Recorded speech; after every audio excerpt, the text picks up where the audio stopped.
नमस्कार, ABP news पर आप सभी दर्शकों का बहुत बहुत स्वागत है। मैं हूं आपके साथ चित्रा त्रिपाठी। आप देखना शुरू कर चुके हैं जनहित, आम जनता से जुड़ा हुआ खबरों का वो टीवी शो जो आपको रखता है आगे। कल सुबह के बड़े अखबारों के पहले पन्ने की हर खबर अगले 1 घंटे में हम रखेंगे जनहित में आपके सामने।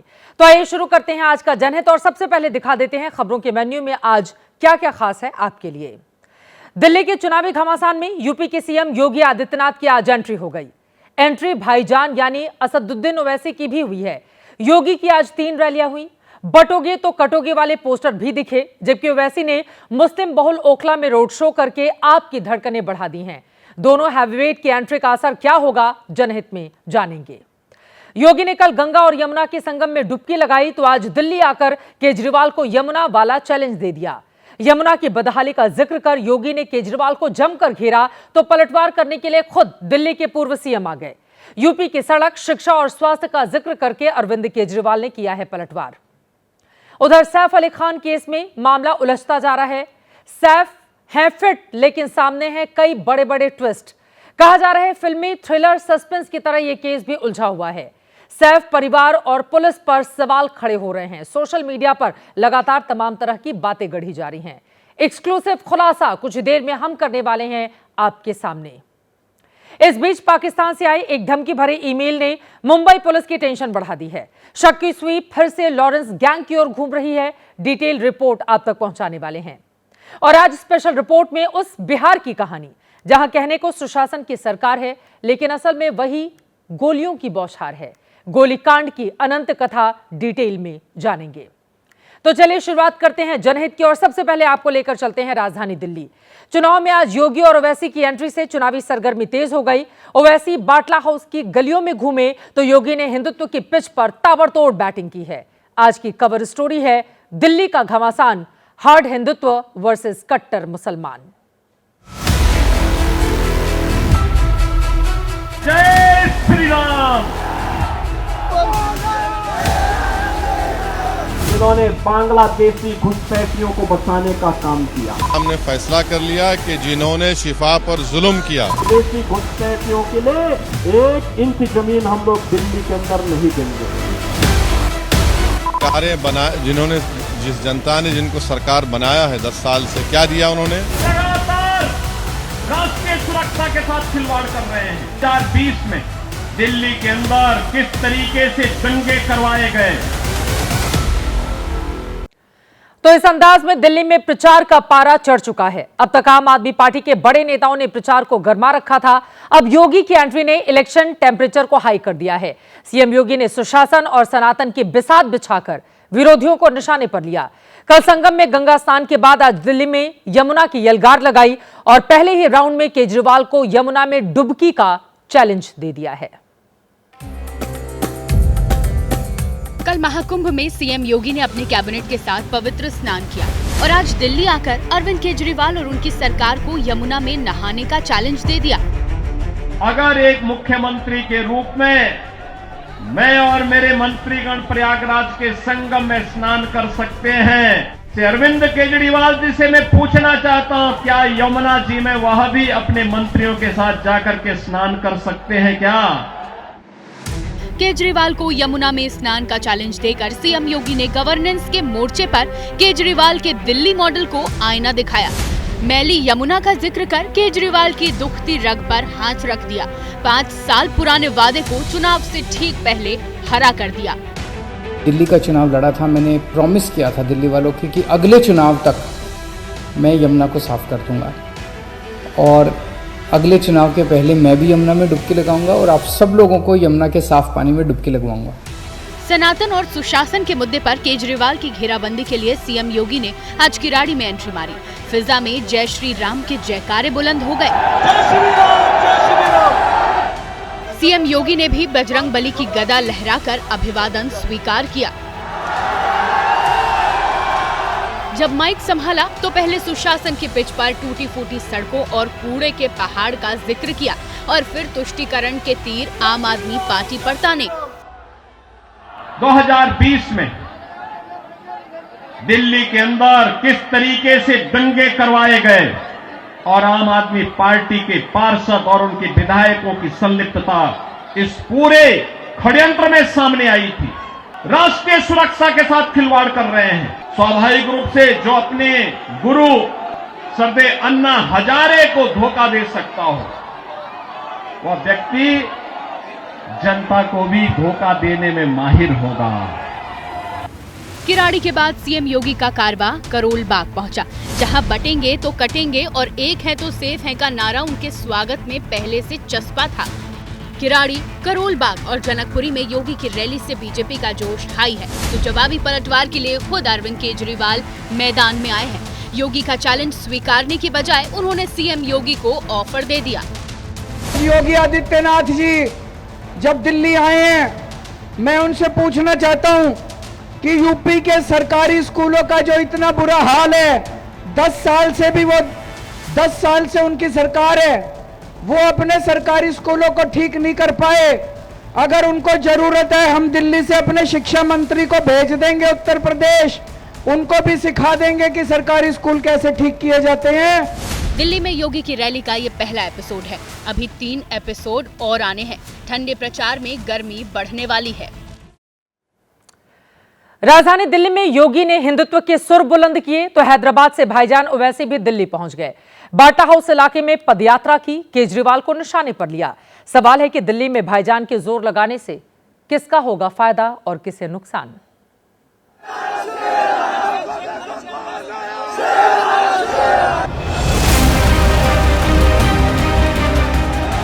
बटला हाउस की तंग गलियां AIMIM प्रमुख असदुद्दीन ओवैसी के समर्थन में भीड़ से पट गई।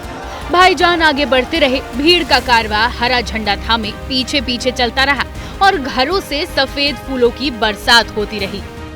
MIM प्रमुख असदुद्दीन ओवैसी विधानसभा के बटला हाउस इलाके में पैदल मार्च कर रहे हैं। हम आपको तस्वीर दिखाएं असदुद्दीन ओवैसी की, तो देखिए बड़ी संख्या में जो समर्थक हैं उनका रेला जो है वो असदुद्दीन ओवैसी के आसपास जो है वो इस वक्त देखने को मिल रहा है। बटला हाउस में पदयात्रा निकालकर ओवैसी ने मुस्लिम बहुल ओखला सीट पर बड़े सियासी संदेश दिए।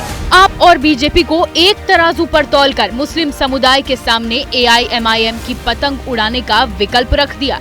पार्लियामेंट के चुनाव हम नहीं लड़े, कैसे जीत गई बीजेपी? ये इल्जाम झूठा इल्जाम है। ये केजरीवाल में और नरेंद्र मोदी एक सिक्के के 2 रुख हैं। ओवैसी ये आरोप तब तेज कर रहे हैं जब अरविंद केजरीवाल सॉफ्ट हिंदुत्व का संदेश दे रहे हैं, पुजारियों के लिए योजना ला रहे हैं, लेकिन मौलानाओं को मिलने का वक्त तक नहीं दे रहे। वो भी तब जब बीते चुनाव में मुस्लिम समुदाय ने एक मुश्त समर्थन आपको दिया। 2015 में 77% मुसलमानों ने आपको वोट दिया। 2020 में मुस्लिम वोटों का समर्थन बढ़कर 83% हो गया। मुसलमानों को टैक्टिक वोटर माना जाता है। कहा जाता है कि जो बीजेपी को हरा दे, मुसलमान उसे वोट करता है। यही पैटर्न आपको भी आश्वस्त कर रहा है। दिल्ली की जनता को प्रोग्रेसिव एजेंडा वाली पार्टी, जिनके पास दिल्ली के लिए आगे एक दिशा हो, वैसी पार्टी पसंद आती है। वही घिसे पिटे राग लापने वाली पार्टियां, वही हिंदू मुस्लिम करने वाली पार्टियां, ऐसी पार्टियां पसंद नहीं आती। लेकिन ओवैसी अपनी दलीलों से दिल्ली में मुस्लिम को पाले में लाने की कोशिश में जुटे हैं। आपके विधायक अमानतुल्लाह को इसका डर सता रहा है। बयान में डर सामने आ रहा है। बीजेपी कभी नहीं जीत सकती, किसी हालत में नहीं जीत सकती। जब जीतेगी जब आपका वोट तकसीम हो जाए। अगर आपका वोट तकसीम हुआ तो बीजेपी जीत जाएगी। वैसे ओवैसी के साथ साथ इस बार कांग्रेस भी मुस्लिम वोटर को रिझाने में लगी हुई है। एम फैक्टर पर आप 2 मोर्चे पर घिरी हुई है। ओवैसी जितने मजबूत होंगे, आपको उतना ही नुकसान झेलना होगा। एक तरफ दिल्ली चुनाव में राहुल गांधी की गैर मौजूदगी पर सवाल है, तो दूसरी ओर उनकी पोस्ट पर बवाल है। राहुल नेताजी सुभाष चंद्र बोस को श्रद्धांजलि दे रहे थे, लेकिन नेताजी के बारे में जो जानकारी उन्होंने साझा की, वो विवादों की वजह बन गई।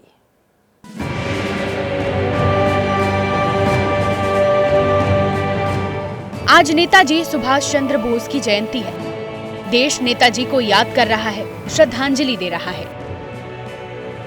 लोकसभा में नेता विपक्ष राहुल गांधी ने भी सोशल मीडिया पर पोस्ट करके नेताजी सुभाष चंद्र बोस को याद किया, लेकिन तस्वीर के साथ जन्म और मृत्यु की जो तारीख दी, उसको लेकर सियासी विवाद खड़ा हो गया है। राहुल के पोस्ट पर नेताजी की मृत्यु की तारीख 18 अगस्त 1945 लिखा हुआ है। बीजेपी कह रही है कि नेताजी सुभाष चंद्र बोस के निधन का कोई आधिकारिक दस्तावेज नहीं है जिससे पता लगे कि 18 अगस्त को उनकी जान गई। जो उन्होंने सोशल मीडिया में पोस्ट किया है उसमें उन्होंने उनके डेथ का भी दिन डिक्लेयर कर दिया, जबकि ये कोई ऑथेंटिक डेटा नहीं है। राहुल गांधी जैसे नेता अगर ऐसे गैर जिम्मेदाराना हरकत करते हैं तो ये मुझे लगता है नेताजी सुभाष चंद्र बोस का अपमान है। बीजेपी माफी की मांग कर रही है। पार्टी के नेता कह रहे हैं कि जब कांग्रेस सत्ता में थी तब नेताजी को कभी याद नहीं किया। राहुल गांधी, आपके परिवार ने कभी सुभाष चंद्र बोस को इज्जत से याद किया है? कभी दिल्ली में कोई कायदे की मूर्ति लगी उनकी?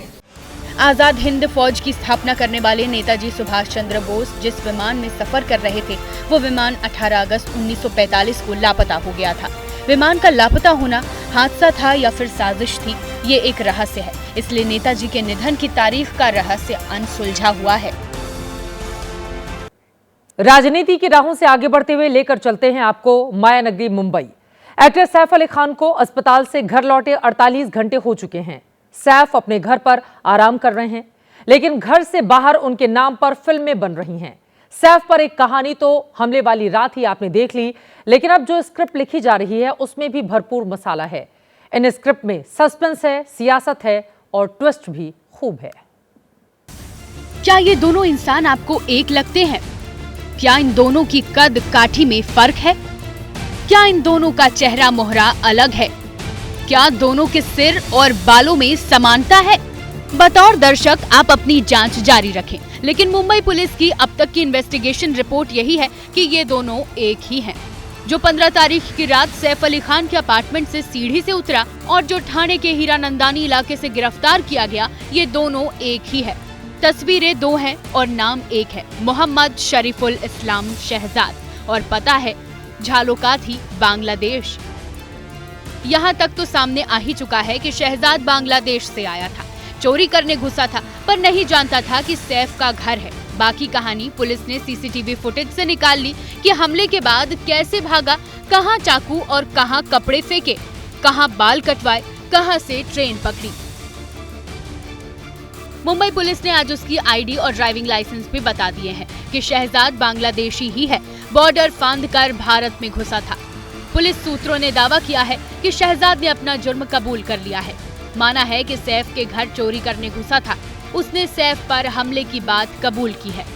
लेकिन ये तो है पुलिस की स्क्रिप्ट। इस कहानी में ट्विस्ट तब आया जब एबीपी न्यूज ने बांग्लादेश में शहजाद का पता ठिकाना और नंबर ढूंढकर उसके पिता से फोन पर बात की।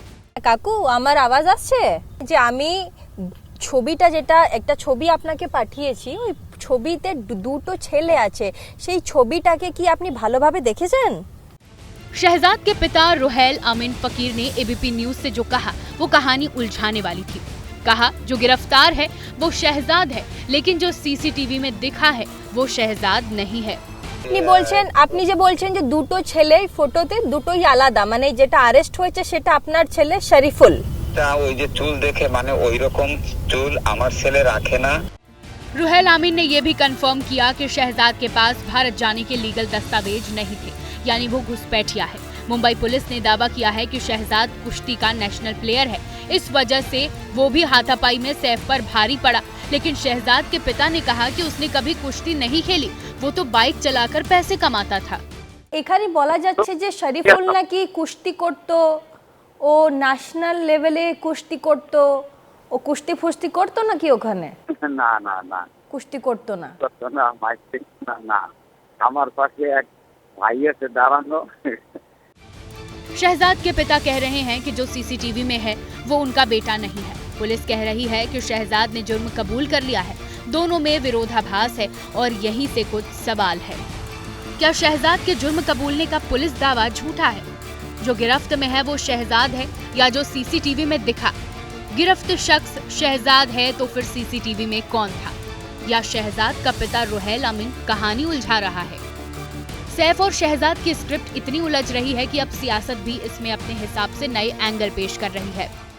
एक बात इसमें जरूरी है कि इतने महत्वपूर्ण एरिया में ये बांग्लादेशी वहाँ घुसकर उनके 12वें मंजिले पे उनका जो फ्लैट है वहाँ पे जाके ये कैसा हमला कर सकता है, तो क्या गडबडी आहे? त्यांनी जर काही त्यांच्या मनात असेल तर डिपार्टमेंटला सांगावं. मी पण डिपार्टमेंटला फार तर सांगेन की असं कोणाच्या मनामध्ये शंका कुशंका असेल. वास्तविक ती व्यक्ती सापडलेली आहे. ती व्यक्ती बांग्लादेशमधून आलेली होती. असली शहजाद को लेकर मुंबई पुलिस ने अब तक कुछ नहीं कहा है। सारे सस्पेंस से 1-2 दिन में शायद पर्दा हटे, क्योंकि कल शहजाद की रिमांड खत्म हो रही है। उसे कोर्ट में पेश करना है। अभी शहजाद की सैफ के सामने शिनाख्त भी होनी है। मुमकिन है सैफ ही बता पाए कि शहजाद कौन है।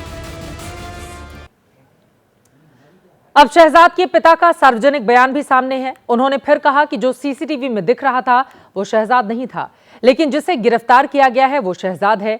यहां रुहैल अमीन ने विक्टिम कार्ड भी खेला कि उनके बेटे को बांग्लादेशी घुसपैठिया होने की वजह से फंसाया जा रहा है।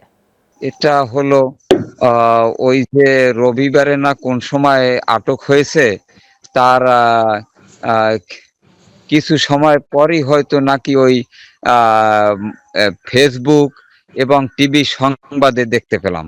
এখন এই যে ঘটনা ঘটেছে তার চেহারার সাথে ভিডিও ফুটেজে যে সিসি ক্যামেরায় যে ছবি, সে যে ছেলে যার ওই ভিডিও ফুটেজে যার ছবি, সেই ছবি একদম এই চোখের নিচ পর্যন্ত। কিন্তু আমার ছেলে এইরকম চুল বড় রাখে না, সে চুল এই পাশ ছোট করে সে উপরে চুল দেয়। সে নিজে আমাদের দেশ থেকে বাংলাদেশ ছেড়ে সে ওখানে চলে গেছে আমাদের শুধু একমাত্র রাজনৈতিক কারণ। अब हम सैफ अली खान सीरीज की दूसरी स्क्रिप्ट पर आते हैं, जो स्क्रिप्ट से भी ज्यादा क्लासिक है। पहली में तो यह था कि पुलिस ने जिस शहजाद को पकड़ा है वो शहजाद है भी या नहीं। दूसरी स्क्रिप्ट यह है कि सैफ पर जो जानलेवा हमला हुआ वो वाकई हमला था या फिर एक्टिंग। अब देखिए इस स्टोरी के स्क्रिप्ट राइटर कौन कौन हैं। बॉलीवुड में कई एंग्री यंग मैन हैं जो एक्शन फिल्में करते हैं। कई माचो मैन हैं जो डुप्लीकेट नहीं लेते हैं, खुद स्टंट करते हैं। सैफ भी उन्हीं फैंटमों में से हैं। ऐसे में अक्सर चोटें भी लगती है। लेकिन सैफ अली खान क्या इतने बड़े नाटकबाज हो सकते हैं जो पब्लिसिटी पाने के लिए खुद के हाथ, गले, पीठ पर चाकू पड़वा लें? सैफ ऐसा जानलेवा ड्रामा भला क्यों करेंगे जिसमें उन्हें भी पता हो कि 1 या 2 mm की दूरी से उनकी जान भी जा सकती थी? इन सवालों की सिर्फ एक वजह है और वो है हॉस्पिटल से डिस्चार्ज होने के बाद सैफ अली खान की एकदम फिट और परफेक्ट चाल। सैफ को पूरे टशन में घर लौटते देख कल से ही लोग सिर खुजा रहे हैं, पूछ रहे हैं हमला हुआ भी था या ये भी कोई एक्टिंग थी। तो असा बाहेरून चालत होता, मलाच संशय राहिला का घरात चाकू मारला की ह्यांनी कुठेतरी असंच ऍक्टिंग करून बाहेर निघाला, असं टुन टुन टुन करून नाचतंय ते। सैफ पर 15 तारीख की रात हमला हुआ था। उसी रात अस्पताल में भर्ती हो गए, 5 दिन में डिस्चार्ज भी हो गए। व्हाइट शर्ट और ब्लू जीन्स में सैफ ने जिस फुर्ती से कमबैक किया, बहुतों के गले नहीं उतरा। गर्दन के दाएं और पीछे पट्टी बंधी थी, बाएं हाथ में काला बैंडेज था, लेकिन ना तो चाल में ढीलापन था, न चेहरे पर दर्द की शिकन थी। फैंस को तो लगा ही लगा, मुंबई की पॉलिटिकल बिरादरी को भी लगा कि कुछ तो गड़बड़ है। 4 दिन बाद मैं देखता हूं कि सैफ अली खान साहब एकदम उछलते कूदते अपने घर लौट आते हैं। जिस तरीके से सैफ अली खान 4 दिन बाद आते हैं, उससे ऐसा लगता है कि 4 दिन पहले कुछ हुआ ही नहीं था। हालांकि सियासत में एक पक्ष एंटी सैफ हुआ तो दूसरा भी सैफ के फेवर में तुरंत आ गया। अब ये मेडिकल चमत्कार है, तो मैं उनकी जो स्वास्थ्य है उनके लिए मैं शुभकामनाएं दूंगा। माना चौमन की उम्र में भी सैफ फिट हैं, जिम जाते हैं, वॉक करते हैं, प्रॉपर डाइट लेते हैं, फिर भी इतनी तेज रिकवरी। डॉक्टरों ने सैफ को 2 हफ्ते फुल बेड रेस्ट को कहा है इस दौरान ज्यादा मूवमेंट एक्सरसाइज ना करें। 2 हफ्ते बाद सैफ का फिर मेडिकल टेस्ट किया जाएगा। फिट हुए तो काम करेंगे, वरना रेस्ट बढ़ाया जाएगा। लेकिन नितेश राणे ये सोचकर परेशान है कि अगर इतनी ही कमजोरी है तो उसकी हल्की सी भी झलक अस्पताल से कार में लौटते और तेजी से घर जाते हुए क्यों नहीं दिखी? तो असा बाहेरून चालत होता, मलाच संशय राहिला का घरात चाकू मारला की ह्यांनी कुठेतरी असंच ऍक्टिंग करून बाहेर निघाला। नितेश राणे महाराष्ट्र में मंत्री के जिम्मेदार ओहदे पर हैं। उनके डिप्टी सीएम और उनकी पार्टी ने कहा कि सैफ पर मन में इतने सवाल हैं तो बेहतर है डॉक्टरों से ही पूछ लें। त्यांनी जर काही त्यांच्या मनात असेल तर डिपार्टमेंटला सांगावं. मी पण डिपार्टमेंटला फार तर सांगेन की असं कोणाच्या मनामध्ये शंका कुशंका असेल. मुझे लगता है कि ऐसे स्टेटमेंट देने की जरूरत तो नहीं है. डॉक्टर की कुछ मेडिकल व्यवस्था पे भी प्रश्न चिन्ह उठाना भी ठीक नहीं है. यहाँ बता दें कि सैफ साल 2000 में भी घायल हुए थे. फिल्म क्या कहना की शूटिंग में स्टंट करते हुए गिर गए थे. तब सिर्फ 30 साल के थे और उन्हें 100 टांके लगे थे. मेडिकल हिस्ट्री नहीं मिली है कि तब कितने दिन में फिट हो गए थे. सैफ अली खान पर हमले के मामले में एबीपी न्यूज को सैफ की मेडिकल रिपोर्ट मिली है. रिपोर्ट में सैफ के शरीर पर 5 चोट का जिक्र है. बड़ी खबर इस वक्त की दे रहे हैं. सैफ अली खान पर हमले के मामले में सैफ अली खान की मेडिकल रिपोर्ट एबीपी न्यूज के पास है. रिपोर्ट में सैफ के शरीर पर 5 चोट का जिक्र है. पीठ पर बाईं तरफ 0.5 से 1 सेंटीमीटर की चोट की बात लिखी गई है. बाई कलाई पर 5 से 10 सेंटीमीटर की चोट की बात का इसमें जिक्र किया गया है. जबकि गर्दन पर दाईं ओर 10 से 15 सेंटीमीटर की चोट है. सैफ के दाएं कंधे पर 3 से 5 सेंटीमीटर की चोट का जिक्र किया गया है. कोहनी पर भी चोट बताई जा रही है. गर्दन पर चोट लगी है, लेकिन बहुत सारे सवाल ऐसे हैं सैफ अली खान पर हमले को लेकर जो लगातार कायम है. सैफ और शहजाद का सच उम्मीद है जल्द ही सामने आ जाएगा. सैफ पर हमले से लेकिन बॉलीवुड डरा हुआ है. ये डर आज थोड़ा और बढ़ गया जब 4 फिल्मी सितारों को जान से मारने की धमकी मिली. धमकी का कनेक्शन लॉरेंस बिश्नोई गैंग से जोड़ा गया है और धमकी भेजने का पता है पाकिस्तान. कॉमेडियन कपिल शर्मा, राजपाल यादव, सुगंधा मिश्रा और अभिनेता रेमो डिसूजा. बॉलीवुड के ये वो नाम हैं जो फिलहाल सहमे हुए हैं. फिल्मी जगत से जुड़े इन चारों सितारों की नींद उड़ी हुई है. वजह है वो ईमेल जो इन चारों के इनबॉक्स में किसी अज्ञात शख्स ने भेजा, जिसमें लिखा है, हम तुम्हारी गतिविधियों पर नजर रखे हुए हैं. हम तुम्हें बताना चाहते हैं इस संदेश को गंभीरता और गोपनीयता से लें. अगर ऐसा नहीं किया तो इसका बुरा परिणाम तुम्हारी निजी और पेशेवर जिंदगी पर पड़ेगा. हम अगले 8 घंटों में तुम्हारे जवाब का इंतजार करेंगे. हमें उम्मीद है कि तुम इस मामले को गंभीरता से लोगे. जिन 4 कलाकारों को धमकी भरा ईमेल मिला उनमें अभिनेता राजपाल यादव भी शामिल हैं. एबीपी न्यूज ने इस पूरे मुद्दे पर उनसे बात की. ये आया था सर, मैंने अम्बोली पुलिस स्टेशन और साइबर क्राइम में दोनों में इन्फॉर्म कर दिया था और उसके बाद में मैंने किसी से इस बारे में कोई चर्चा नहीं की और मेरा काम भी नहीं है ये इसके बारे में कुछ बोलना, जब मुझे कुछ पता ही नहीं है. इस ईमेल के साथ कलाकारों को सिद्धू मूसेवाला और बाबा सिद्दीकी की तस्वीरें भी भेजी गयी. इन दोनों की हत्या लॉरेंस गैंग ने करवाई, इसलिए इस धमकी में बी कंपनी का कनेक्शन देखा जा रहा है. लेकिन अभी भी जांच में तार पाकिस्तान से जुड़े हैं.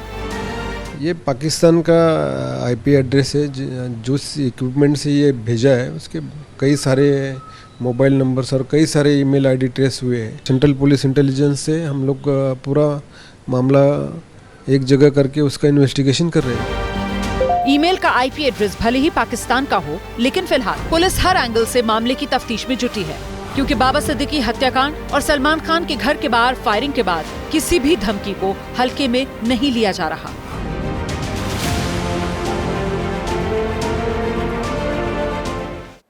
देश की खबरों से आगे बढ़ते हुए कुछ इंटरनेशनल खबरों का रुख करेंगे. कभी पुतिन के लिए रेड कार्पेट बिछाने की बात करने वाले ट्रंप ने आखिरकार उन्हें भी धमकी दे दी. कह दिया है कि अगर जंग रोकने के लिए डील नहीं करेंगे तो अमेरिका रूस पर और कड़े प्रतिबंध लगाएगा. उन देशों की भी लिस्ट बनाएगा जो रूस के साथ व्यापार करते हैं. टैक्स, टैरिफ, प्रतिबंध. अमेरिकी राष्ट्रपति ट्रंप की विदेश नीति इस वक्त इन्हीं 3 शब्दों पर चल रही है. अब तक दूसरे देशों को प्रतिबंध और टैरिफ की धमकी देते देते डोनाल्ड ट्रंप पुतिन तक भी पहुंच गए. कह दिया, अगर जंग रोकने के लिए डील नहीं की तो प्रतिबंध लगाऊंगा. पुतिन को मैसेज देने के लिए उन्होंने सोशल मीडिया पर बड़ा चालाकी भरा पोस्ट किया. पहले कहा, मैं रूस के लोगों से प्यार करता हूं. चलिए, बढ़िया है, अच्छी बात है. फिर कहा, रूस ने हमें दूसरे विश्व युद्ध के दौरान मदद की थी. वाह, ये भी बहुत बढ़िया बात है. लेकिन इसके बाद ट्रंप आए पॉइंट पर. कहा, इस फालतू जंग को रोको.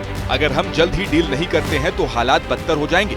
मेरे पास रूस की तरफ से अमेरिका को बेची जाने वाली किसी भी चीज पर हाई लेवल के टैक्स, टैरिफ और प्रतिबंध लगाने के अलावा कोई दूसरा रास्ता नहीं है. ट्रंप की धमकी पर पुतिन का रिएक्शन अभी तक नहीं आया है।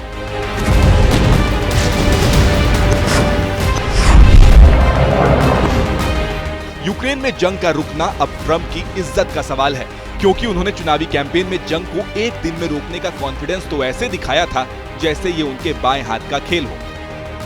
I don't want that war to continue. I'll stop that war in 24 hours. जब लोगों ने पूछा कि आप जंग कैसे रुकवाएंगे, तब ट्रंप ने किसी स्पेशल डील के जरिए जंग रोकने की बात कही थी। I believe I will be able to make a deal between President Putin and President Zelensky. Trump कह रहे थे कि वो ज़ेलेंस्की को अच्छे से जानते हैं और पुतिन को तो और भी अच्छे से जानते हैं। वो क्या करेंगे? दोनों के साथ डील करेंगे। वो ज़ेलेंस्की को कहेंगे कि जंग रोक दो और डील कर लो, और यही बात वो पुतिन से भी कहेंगे। ट्रंप ने कहा था कि वो पुतिन का बड़ा फायदा कराएंगे, ऐसा फायदा जो आज तक कभी नहीं हुआ, और ट्रंप के मुताबिक एक दिन में वो डील क्लोज कर देंगे और जंग खत्म हो जाएगी। अब 24 तो क्या 48 घंटे बीत गए, लेकिन ना तो किसी डील का पता चला, ना ही यूक्रेन की जंग पर कोई अपडेट। एक तरफ गाजा में शांति के रास्ते तो खुल गए हैं, लेकिन यूक्रेन के मोर्चे पर कोई खास सफलता अब तक ट्रंप को हाथ नहीं लग रही है। और इससे पहले ट्रंप यह कह चुके थे कि शपथ ग्रहण के एक दिन के अंदर वो रूस यूक्रेन का युद्ध रुकवा देंगे। अब मुमकिन है कि प्रेशर बनाने के लिए पुतिन पर प्रतिबंधों की धमकी ट्रंप के द्वारा दी जा रही है।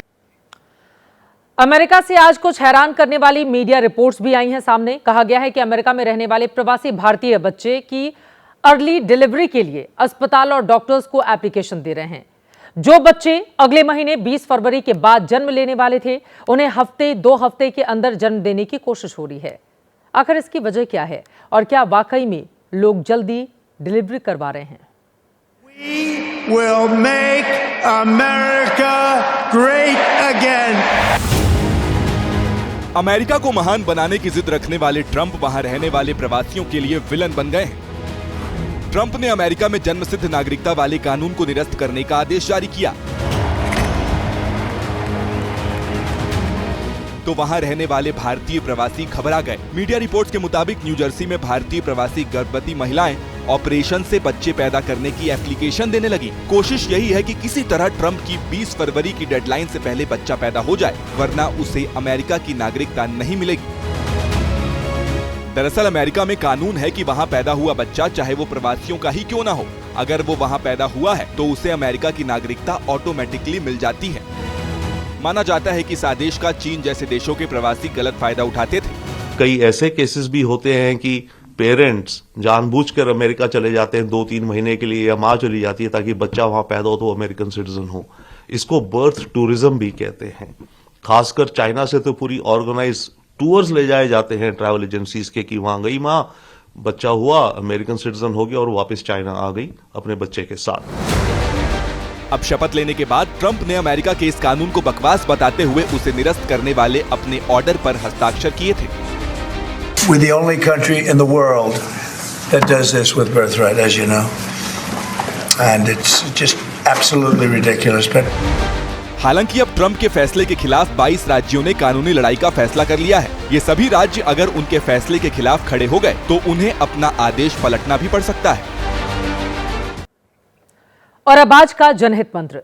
जीवन में सबसे ज्यादा जरूरी है खुद को समझना, इसी से आता है आत्मविश्वास। जीवन में सफलता का सर्वश्रेष्ठ ईंधन कोई है तो वो है आपका आत्मविश्वास। इसीलिए अपना आत्मविश्वास हमेशा ऊंचा रखें, यही आपकी सबसे बड़ी पूंजी है। इसी के साथ जनहित में आज के लिए बस इतना ही। आगे जरूर देखिएगा 24 घंटे 24 रिपोर्टर। देखते रहिए एबीपी न्यूज, जो आपको रखे आगे।